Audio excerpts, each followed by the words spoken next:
Welcome to Home and Away, a Tottenham Hotspur podcast hosted by myself, Graeme Spice, and Glen Cowie, where we talk about all things Tottenham Hotspur from both a match attending and and an international supporter's view. Glen, are you good? I'm good, mate. I'm good. It's going to sound strange to you Northern Hemisphere folk, but we're second day of spring, so seeing an improvement in the weather. So yeah, I'm good, mate. It's pissed it down all day here today. This is my favourite time of year as summer ends in England and we start to warm up. Well, I just feel grateful that we had a summer this year. Yeah. You seem to have had a good one. It's been really weird. Like apparently all of the pumpkins are like ready to go now. They're like a bit early. Everything's been premature. They're like all of the fruit's been and gone. It's weird. I don't know whether it's just a long dry spell we had through the spring or whatever. But yeah. Well, Tottenham look like pumpkins against bloody Bournemouth. So, good segue. Yes, Before I do that, though, we've got your mini-me with us. Thomas, good to see you. First time on video as well. How you doing, Thomas? Yeah, I'm good, yeah. Thanks for having me. Tried to cover it. Yeah, so yeah, I just wanted to... We'll go through a couple of things tonight. We'll go through the Bournemouth match, which shouldn't take you went to it, so you can give us that perspective, because it was abysmal. I watched it on about a 7-hour delay the next morning for me. So, yeah, well... At least you could forewind it. I was at a 50th, right? And it was wasn't a super boozy evening, really. But I got in the door at like 10 to 12 and the game started at 12. And then I thought, that's probably a 2:30 bedtime. Don't think I could be bothered to ruin Sunday. So I got up next morning, not knowing the score, and wish I hadn't given 2 hours of my life to that. You did well. Yeah, you did the right thing. Awful. Did you see it, Thomas, or did you see the highlights? Or? Well, yeah. As you know, I was away. I didn't watch it live. I was in York for the day with the missus, and I tried my hardest not to let it ruin my mood. Although I was in the toilet every 10 minutes checking the score. I did watch the game back on the Sunday. Yeah. I think from my perspective, I can live with a team, whoever the manager is, a team coming to Spurs, putting in a really good display, but us having a go, and you just hold your hands up and you say, you know what? We've been a bit done there. They played well. We just didn't offer anything. Like, it was reminiscent of a game from last season. We were poor. And I thought, actually, we got, in the same way that it was a tactical masterclass the week before against City, basically, Iriola did that to us. Like, we hardly got the ball to Richarlison. We hardly got the ball forward at all. All of the kind of passing lanes were blocked. Their press was really good. They targeted Porro with Semenya because he switched sides, just literally to give Porro a hard time, I think. And it really worked because so much came down that side for them. Yeah, and it could have easily been 3 or 4. Jed Spence had the England call-up curse. He had a nightmare. Yeah. I mean, he was playing them on, wasn't he, for the goal? Yeah, he was out of sync, and he just had a poor game overall. I thought. I don't think anybody came out of that with any kind of credibility. Maybe you could say Bergvale, but then also I'd be keen to get your guys' take on this. A, I didn't really understand the midfield for that opposition, and B, why did he done my pet peeve of managers, and I'm already getting on him. He's only been in 3 league games, but he made changes on 50 minutes. Like, if you're going to do it, just do it at half time then. Like, I never understand that. I've never understood that about a manager. It was obviously not working, right? Correct. Why give it 5 more minutes? Just change it. Pochettino did that, actually. That was a rule of his where if the team was losing or playing poorly, he would give, however badly we think it's a tactical misfit, he would always give him a chance to rectify in the second half. So maybe he wanted to give him 5 minutes, and it was not any better. No. I mean, and actually... once we made all the substitutions, we looked a far more balanced team and far better for it. But I think the final subs came in like the 75th or around that sort of mark, and when we had Udogie on, and then Spence moved to the right. We looked better balanced. We looked a bit more robust. Again, Bergvale came on, didn't he? He didn't start. Bergvale came on. We looked better with him on. Even I think Tell came on, didn't he, at some point as well? Offered. Yeah, I mean, it was the first game. I thought Kudus didn't really give much either. He never got a lot of change out the left back. He didn't. He also didn't offer any help to Porro. Like, you can see that. Unlike previous games where he'd been really, tracking back and defending, Porro was really a bit bad for him as well, because he looked really bad, but actually he was just really exposed. I think he just completely outplayed us. And I'd imagine, like, from your perspective, Graham, you were there. I'm sure the atmosphere was good ahead of the game, right? You had Xavi Simons being introduced, like big, massive signing. I'll give you the so basically, I got the train, I walked down the high street. As I was going past the old town hall, and then there was the bit where the Change for Tottenham was supposed to be doing a big protest. Honestly, if there was half a dozen people there, it was probably about it. There was no one there. I bumped into another streamer there. I saw him outside, and I'm going to speak with him later on. I won't name names until it's confirmed. But but I didn't see anyone. None of the people who are supposedly fronting it were there that I could see. Well, and also it was really weird. Like in the middle of the transfer window, we're on the back of signing Xavi Simons, and they're thinking about complaining about the club. It was a bit of weird timing for me. And so got to the stadium with I met Alex at Seven Sisters. We walked down together. He was looking for we've got him absolutely hook, line and sinker now. He's looking for a black away shirt. Good on him. So we got up. We got into our seats early because we wanted to make sure we didn't miss Xavi Simons. And he was about 10 minutes before the game. He walked out on the pitch, and so that was cool. So I thought that'd really lift everyone in the stadium. The atmosphere was pretty good at the start, but it didn't take long before it was clear that it was not going to be our day very early on. Well, what was Healy thinking? Yeah. Well, the thing is, watching that game, I'll be interested to get your view, Thomas, but it's plainly obvious. Like, put it this way, I was looking, thinking, I'm really glad we've signed him because this is exactly what we need. Someone to offer something a bit different. But what do you make of that bit of business, Thomas? Do you feel that we would... Well, let me put it like this, put this in the room. Is he a better signing than Eze in terms of age, what's ahead of him, and price? No doubt about it. Absolutely no doubt about it. We kind of fell into it, really. It's been quite lucky the way it came around. I think you're probably right. I mean, and because in an alternative universe, we'd have been done with Eze, and we probably wouldn't even have... Or it would have been done before that. We'd have been done with Morgan Gibbs-White in the previous life. Yeah. I think... There's no doubt Eze's a top player. I just don't think he was a top signing. I just don't think he was a perfect fit for the system. He's not a winger. He's not a number 10, really. He's sort of somewhere in between. Let's literally play a system around him. They play a two behind the striker, but he plays sort of inside off the left. He's a funny player, really, Eze. But I think Xavi Simons definitely he has more of that midfield grit to play as a number 10 for Frank, as well as having the flair at the opposite end of the pitch. So I think it's a top signing. A great bit of business. And 51 million, it's also, right? Sorry, say again, Glenn, sorry. £51 million, was it, the figure? Yeah, it's good. I don't think that's bad value, actually. 4 million less than Vissa. Yeah. I saw that. That's when you get... Do you know, but the problem with that is, we talked about that on the live stream earlier with Newcastle. When you're Newcastle and you've just sold Isak for 125 million, like you've literally got cash falling out your pockets. When you go to talk to someone about a transfer, they're going to have your trousers down, aren't they? And they know you're desperate because you've lost your main striker. You need another striker. So, but yeah. Yeah, and look, just going back to the Bournemouth game, I think I'm not going to overreact, even though I maybe was a minute ago with my comments around the manager and all the rest of it in terms of what was he doing, what was he thinking. I think it's just one of those that you have to put in the bin and move forward. But I think it just brings back the skeletons of last season. That's what was worrying. I think we'd all thought that, like 5 minutes of Thomas Frank and everything was right in the world. When we've still got a bollock in us like that, easily. And the problem is to iron those out so that we end up, more consistent. I think that's the necessity, right? We need to be able to put out strong performances on a consistent basis. I thought defensively we got a bit found out.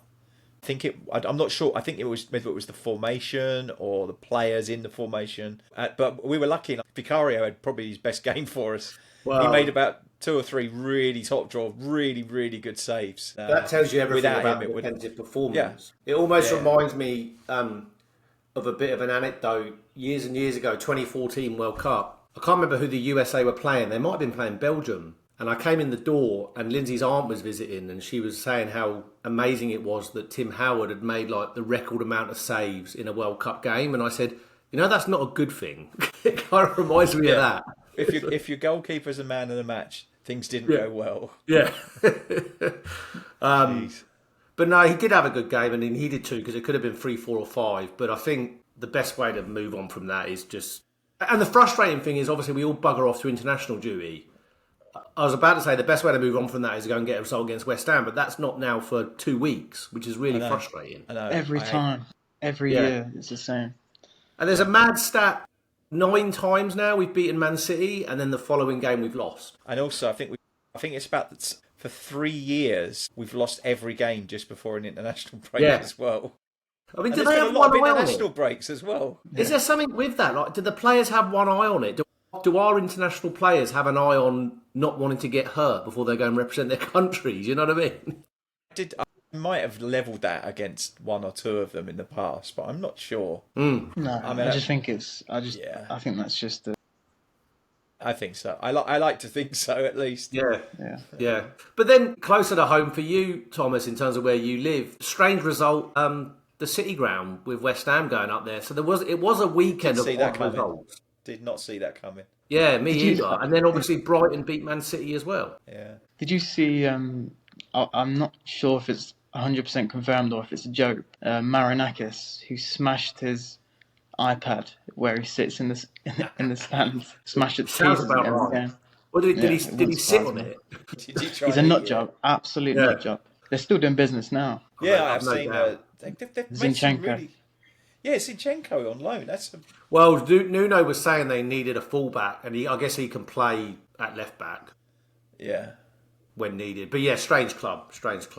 But I don't think Nuno talking of transfers, I think I've actually got almost like an 11, but with options here for each business. I won't read them all, but one thing that's really encouraging to me is if you look now at our attacking options, Kudus, Odobert, Kulusevski, Simmons, Bergvall, Maddison, I know he's injured, Johnson, Tell, and then obviously Kulu, Mwani, am I saying that correctly? Richarlison and Solanke. So that's a hell of a refresh, I would say, from last season.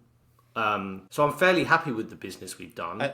And I think that at least this season we've brought... I would argue that we spent a lot of money on Tell, but he's not the finished product. We bought Odobert for quite a lot of money, not finished product. This time we bought players who are already performing at a high level. Actually great. So and even Bergvall's come good, but you could argue that we bought potential rather than the finished article in those players. Johnson again on the left on Saturday. It can't be a thing for me. So I'm glad we've got Simmons in there who can pop out there if we need him. Because Johnson, he can't beat a man to save his life. It's like, and there was one time there was a really good cross from the right hand side, and the one time you wanted him to be on the back post, he wasn't there. Yeah. I didn't understand the lineup, but I'm really disappointed with Frank. He's obviously just played the same team that did so well at City. But what do we know about Frank? Yeah. What do we know about Frank? He adjusts things. He tinkers his team. I would expect better from Frank to think that the same team that would beat City playing counter-attacking football with Johnson on Johnson on the left, Papsar as a 10, and then 2 destroyers behind him would not play the same way against Burnley at home. I'm a bit disappointed with Frank, but hopefully he's learned his lesson with that one. We didn't have a single shot on goal at all in the first half. 70th minute until we got. I think we ended up with 5, didn't we, by the end of the match at home? Well, against but Bournemouth. That 5 is generous because I think 3 of them were just pea rollers. Yeah, they weren't exactly bothering the keeper. No, it was poor. But anyway, moving on. Moving on, as far as obviously as far as the other bit of business, we've got Polinia in. We've got the Takai, the centre back, who's we still yet to see in a Spurs shirt. Yet to see him. Obviously, we talked about Simmons, but I think for every player that we sign, we have to include comments around signing Romero down to a long-term deal. Like that's a good bit of business. So I would give, I don't know what you guys would do, but I'd probably give out of 10, I'd probably say it's 7 to 10 out of 10 for me in terms of what we needed. You could argue we could have done with a winger, like an out-and-out winger, like a Savinho, like we kept being linked to. But I think we've brought in what we needed to, knowing that we've got Kulusevski coming back sooner than Maddison. But yeah, and then on Brian Hill and Solomon gone, so that was important. But what would you score it Son at? sold as well, of course. Yeah, Graham, you give it a score out of 10. I think I'm gonna. I bet I've got to be careful that I don't contradict what I said on the live stream. I think I said 7 out of 10. Same. I feel like strong signings. I still feel that there may be another 6, maybe more of a ball playing 6, more than Palinha. So we've got options. I think he looks at Still Archie think- Gray to do that role, though. Yeah, but I think there's a bit of. I think when he played well in pre-season, he looked better as an 8. A bit more marauding with the ball, as opposed to. I think we need someone who's a bit more. Someone who can win the ball, but then also play a cutting pass. What we really need is the destructive capabilities of Palinha, but with the passing of Romero. We need the combination of the two, really. Well, we went to. I like Palinha. I should do a fact check on that. Actually, he said I didn't rate Palinha. I really do. He's a top player, but he's a. We've gone to one extreme with him. He's an elite ball winner. He screens your defence. He wins every header, every tackle, every 50-50. It's just in games like against games. City away, perfect. Burnley at home, I don't want to see him in a team, and that's not anything against him. But Frank has to know when to use him. It's like you said, right? Even though we lost, we had like 61% of the ball. So when you've got a lot more of the ball, you need the players who can create something, like put a decent pass, and he's really not that. With too many short and backwards and sideways passes around him. He's Scott Parker 2.0. Yeah, really. But without the kind of weird little swivel thing that he used to do. Well, and the as my wife used to refer to Scott Parker as looking like a World War II like RAF pilot. He always just looks so shirt tucked in, hair done. Always looks so well turned out. Yeah. First player I had in the back of a shirt for me, Scott Parker. Oh, brilliant. So I think though, like I think we were talking about Palinha and his passing range, but yeah. So against Man City, where we've got a lot less of the ball, and you need someone who's going to be distracted off when we haven't got the ball. He's much more effective, right? I think I'll call it. I think Palinha. If you look at for example, I think he'd be used heavily in Champions League. I think he'd be like perfect for a really tricky Champions League away game, for example. PSG away, yeah, prime example, right? And potentially at home as well, depending on who we're playing. But I couldn't agree more with Thomas. Like a Bournemouth at home type game, had Xavi Simons been available and we'd signed him earlier, he would have obviously been in the team, and that could have been had Sarr in the middle, maybe. Correct. So you just don't need the destroyers in a game like that, and it was almost like we became so predictable. Like this is how we've set up. There was no cutting edge. We looked very blunt. So yeah. And it was clear that they had a really high press. They pressed really well, and yet we still persisted with dicking about the back with it. We got ourselves into trouble again. It's like it reminded me so much of last season. I wondered if I'd banged my head, and I've actually fell asleep in the stadium last season, and I was still there. It reminded me of some of the poor games from last year, and I hope we never see anything like that again. Well, bringing it back around the transfer business, that game, seeing Romero as an auxiliary forward. You know what I mean? Very glad we've signed a striker. I don't know very little about this Muani. Like French international, he's 26, so like it's not like he's a kid. No. It's just a loan, isn't it? It's no. Yeah, with no obligation, no option at the moment. Apparently, I read that, whether it's true or not, I read that they wanted us to have an option, or they wanted us to take him on a permanent basis, I think, really, but clearly we didn't want to spend the cash down now. And actually we didn't want to have any commitment on him. Someone said it slyly earlier, and I wonder, because you know who's probably available next summer, don't you? In terms of a forward player. Yeah, Harry Kane. Look, I don't think it's a wild suggestion, right? He wants to break the record. He loves Tottenham. I don't think he's ever vocalised he wouldn't play for another Premier League club, but it would seem a player like him would not play for another Premier League club. So he tried to go to City. Yeah, true. Well, how old would he be next summer? 32? 33. 33. So maybe. And we do. Oh, and of course we have an obligation, right? We have a buyback. We do, because Levy has said it. I mean, I've seen an interview with him when he talks about it. So actually, it's not a bad shout. It's not a bad suggestion. But it's the problem that it isn't the problem whether he wants to play for Tottenham. It's whether he would want to be involved in any business with Levy again. Yeah, there's bridges have been burnt. I think on that one, there would have to be some recovery. New management. Yeah, under new ownership. yeah. Let Paratici take that Look, one. Yeah. I'd love to see it because I'd be more behind him to break the Premier League record if it was for us than if it was somewhere Yeah. else. I'd love to see him If do if that. he goes somewhere else, he's fucking dead to me. Yeah, always, yeah.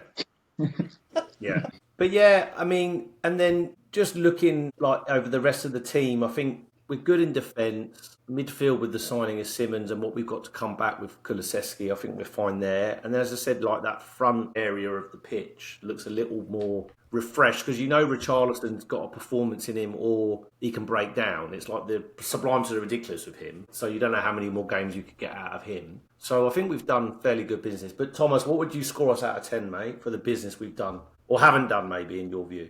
If you offered me this at the start of the window, I would have said a 9. But now, I think, I'll probably copy Dad and say 7. Just because it's good, but it had the potential to be even better. And I think we've missed a couple of tricks, actually. So I'm not sure what happened to we were heavily linked with Ademola Lookman as well, weren't we? And I think he was offered to the Akanji. club more so than we were Okay. interested. Maybe. But I think we brought great players in. I just worry about the process. Because, 2 weeks ago, it was well reported that we put in £55 million bid for Nkapie, who went to Arsenal as a sort of centre-back who can play full-back. How can you put in what would be a club record bid for a defender and then not, miss out on him? Obviously, it's gone to Dunlop Not over the by road. another defender. And yeah, I don't understand the process there. I feel very similar. I think everything is opportunistic. I feel like if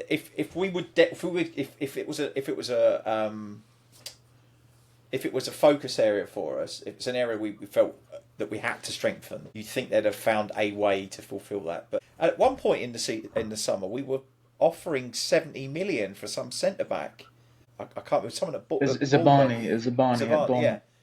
But like 70 million for a centre back and at the time we hadn't signed anyone else apart from Kudus, I think. So there was gaping holes in the squad elsewhere, and we were going to double down on a player who wouldn't be a first choice in the team. It just seemed a bit odd. Do you think that do you think we started the transfer window with Langer in the seat, and then later in the window that maybe Paratici took over? But I don't know about that, mate, maybe. But one thing I will say is I think it became a reactive window off the back of the injury to Maddison. Like, it became panicked. Like, as soon as you lose a player, regardless of what we all think about him, like, he is that creative option in the team. So as soon as you take him out of contention, the thing it changes things.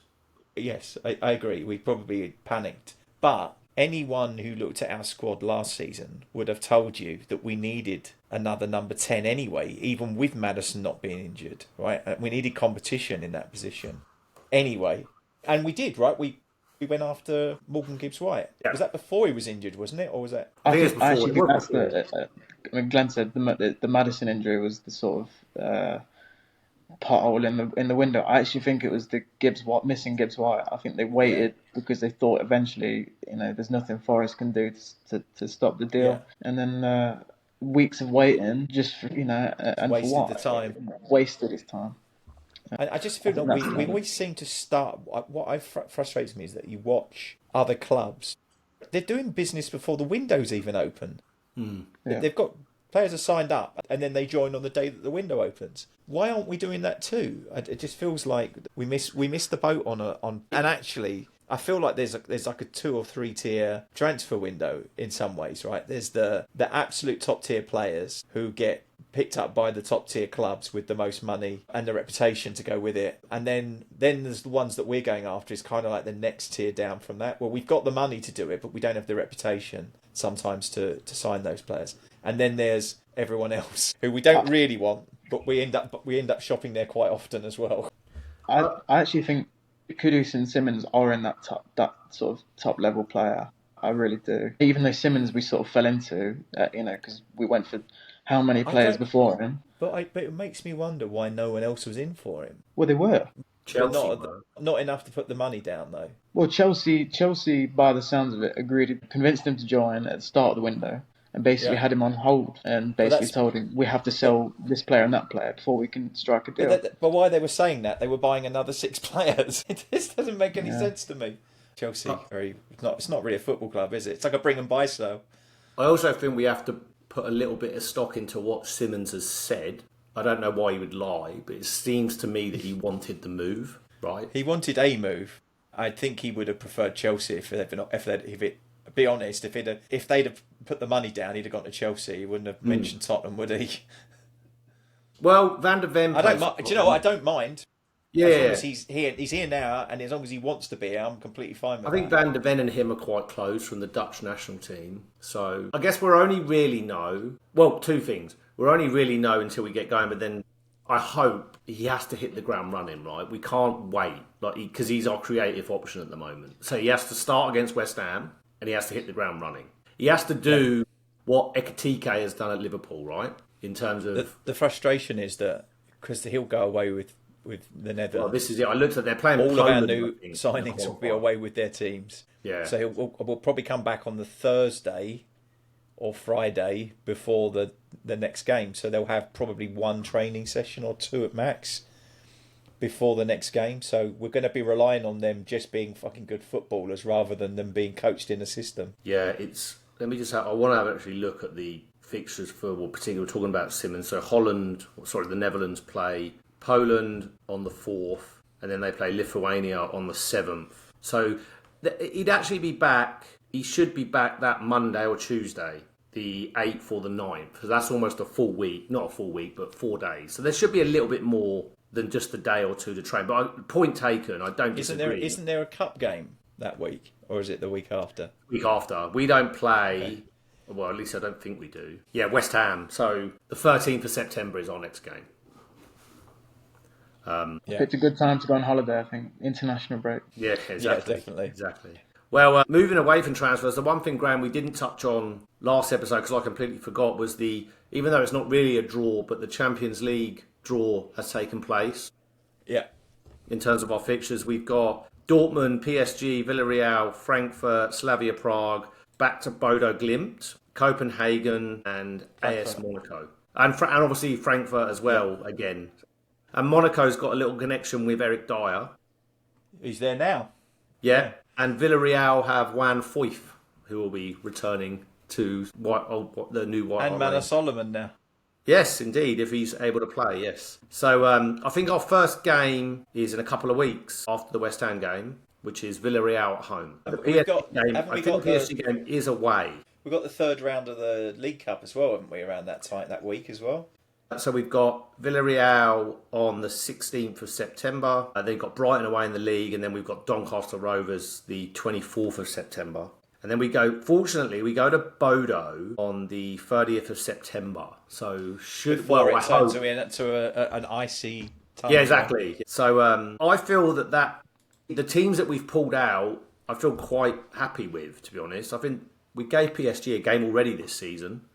So they were the biggie, and then obviously Borussia Dortmund, I think they're at home. We're four from 4 against Dortmund, aren't we, in the Champions League?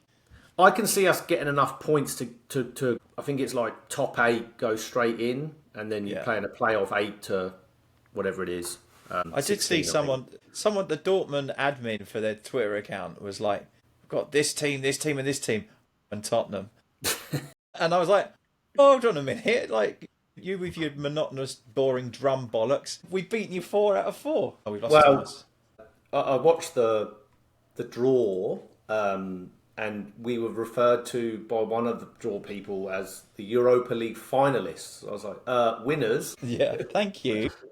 Yeah, no, indeed. I looks like we lost Thomas. I just noticed. Yeah. I'll see whether he can get it back in. His pitch was a bit grainy, but we don't have a game to review. That, to be honest, mate, that was all I really had in terms of transfers. Bournemouth game, that's pretty much it. I think I'm all talked out after the live stream earlier as well. But that was a lot of fun, and we'll do some more. The only other thing I'll mention before we close out, I don't know if it's sad news, it's just unfortunate news. I see that Dele Alli has been released by Como after playing one game. It's quite the fall from grace. Yeah.